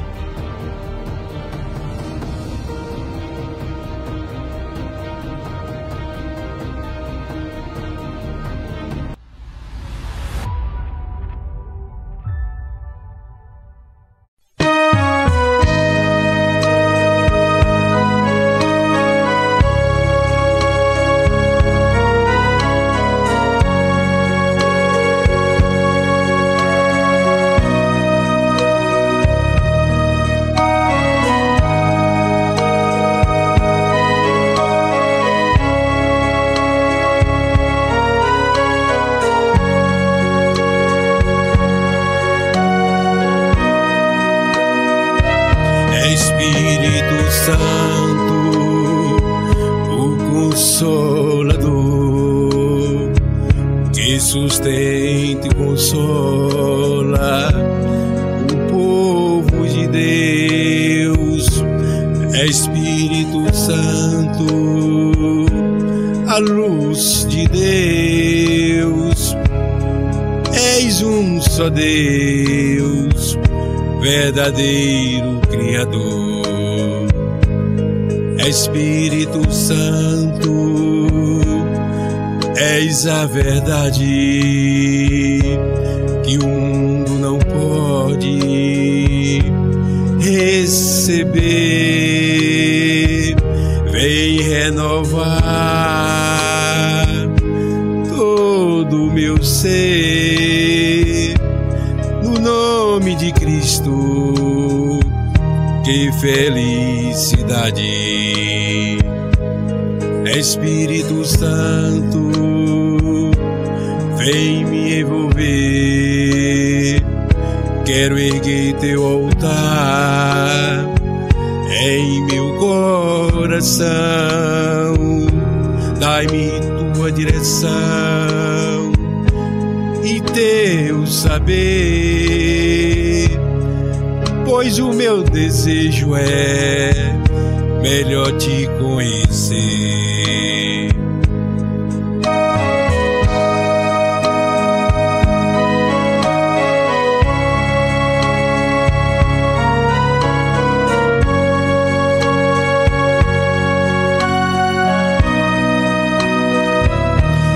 Espírito Santo, o Consolador, que sustenta e consola o povo de Deus. Espírito Santo, a luz de Deus, és um só Deus, verdadeiro Criador. Vem Espírito Santo, a luz de Deus, flui Espírito Santo neste lugar. Desce Espírito Santo, habita em mim. O meu coração é o teu altar. Espírito Santo, o Consolador,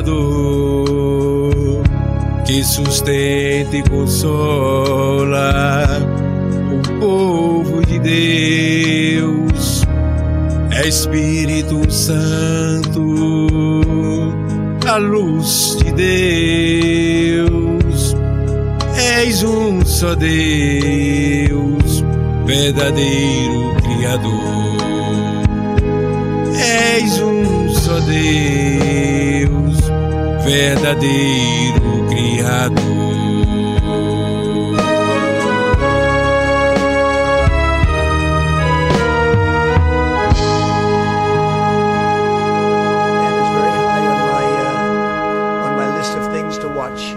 You probably know, I sent them a letter just recently, and I said, you're going to have to make a decision one way or the other, and we're going to either have to talk and talk it out, or very bad things are going to happen to Iran, and I don't want that to happen. And I don't say this through strength or weakness.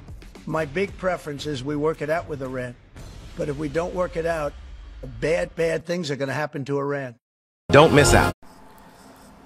Oi, gente, vamos chegando aí, dando like, comentando e compartilhando, porque é o seguinte, o escândalo de Moraes, Tribunal Superior Eleitoral nos Estados Unidos, milhões misteriosos e a prisão americana pode estar reservada para um ilustre brasileiro e a verdade que o sistema quer esconder de você.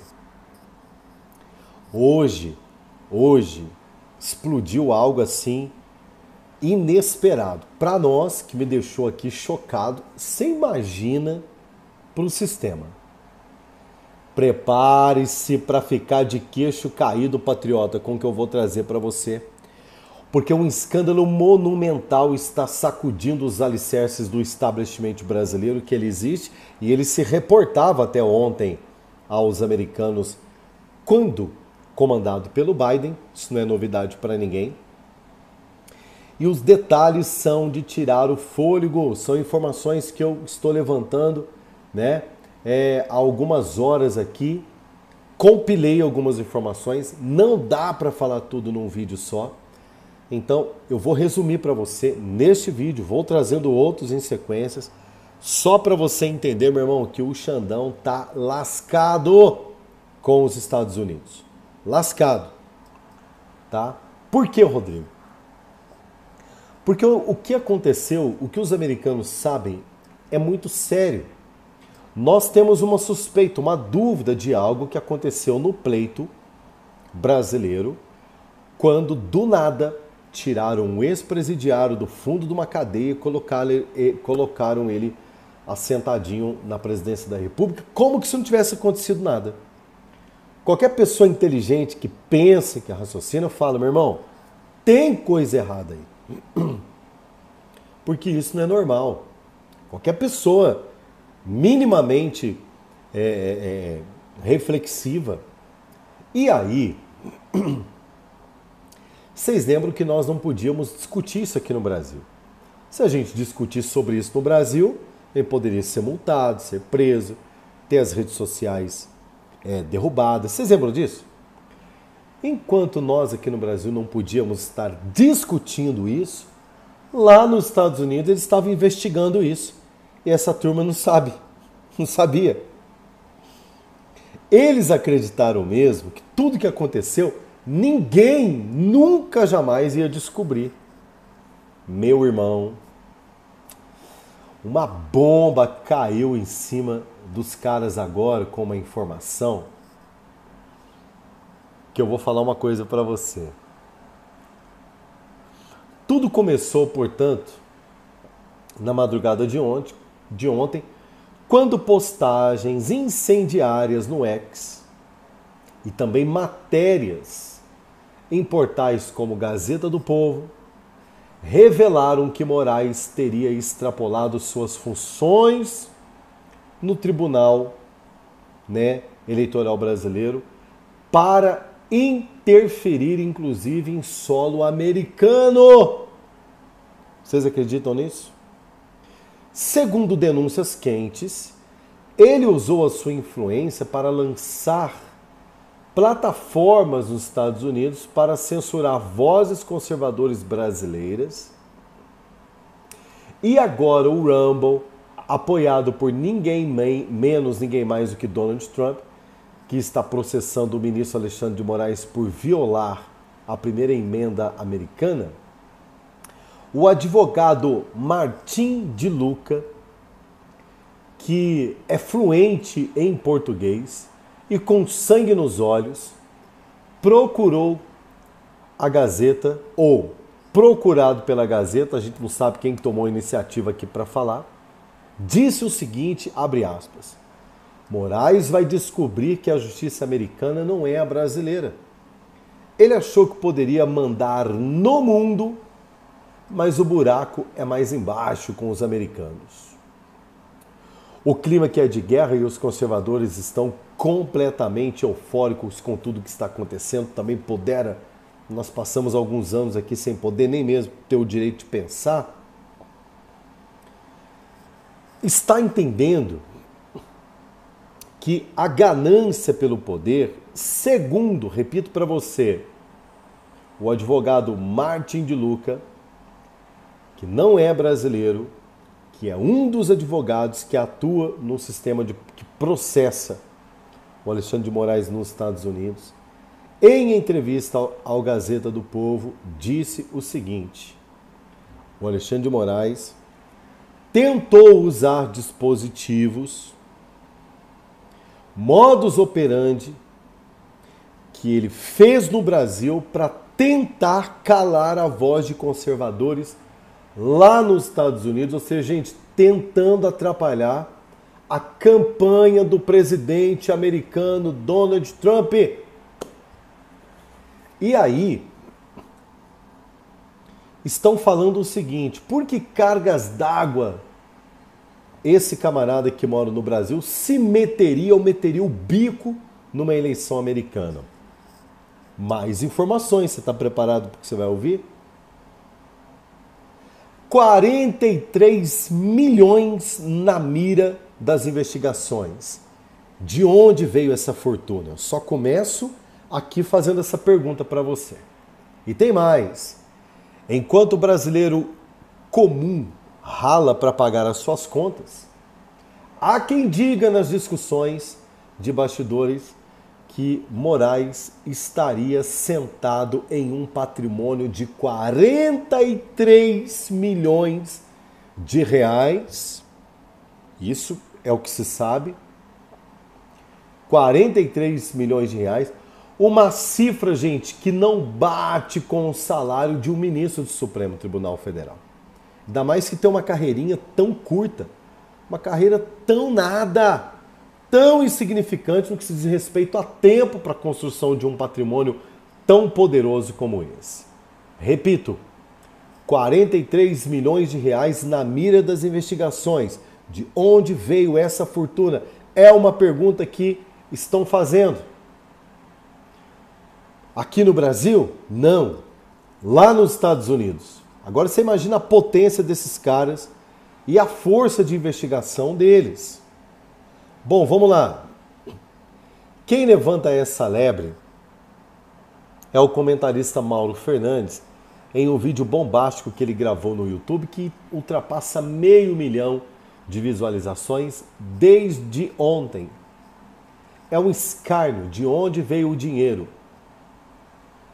Ele usa o TSE e o Supremo Tribunal Federal como trampolim para enriquecer enquanto cala o povo? É uma pergunta.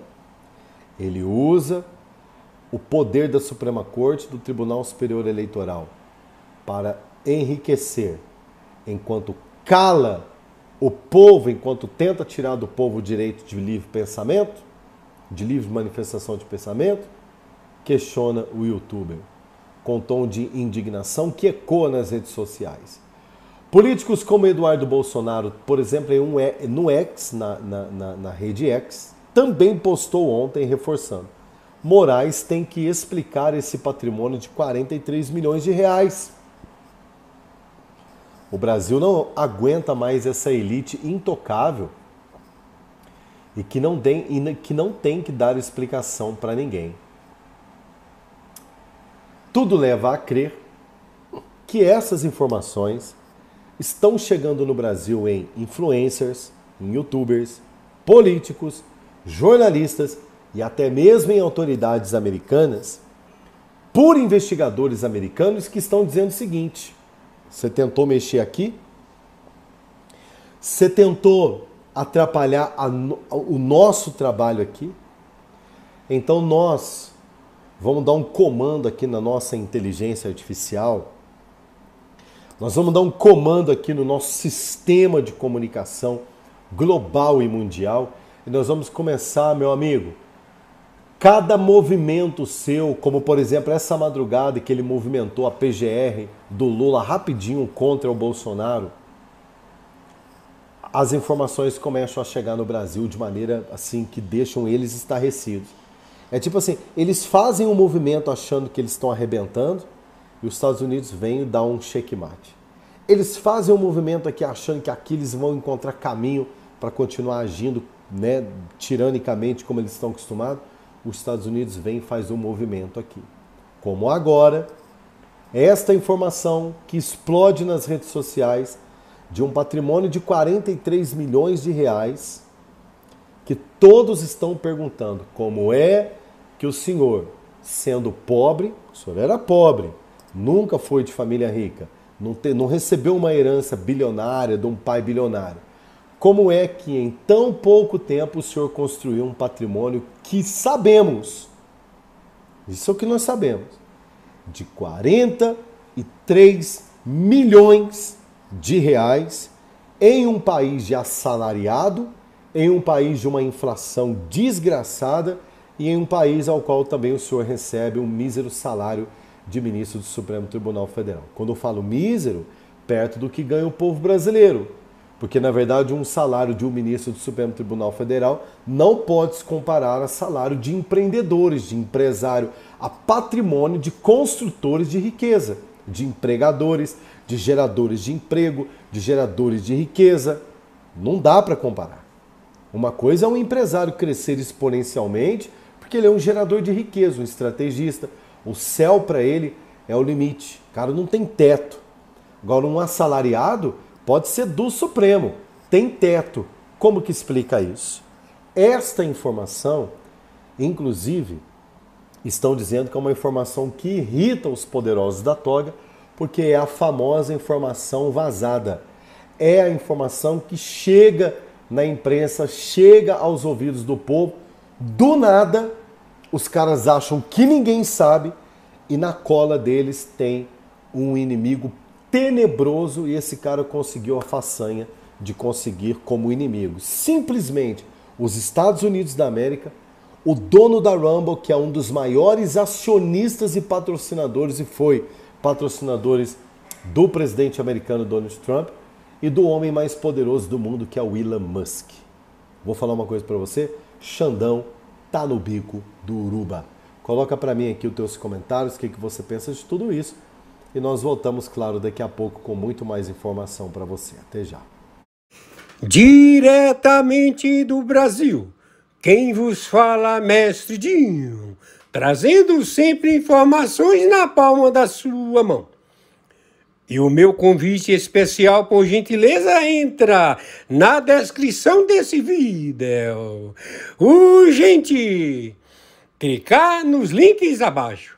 É uma surpresa e você pode ganhar muito dinheiro. Repito! Urgente!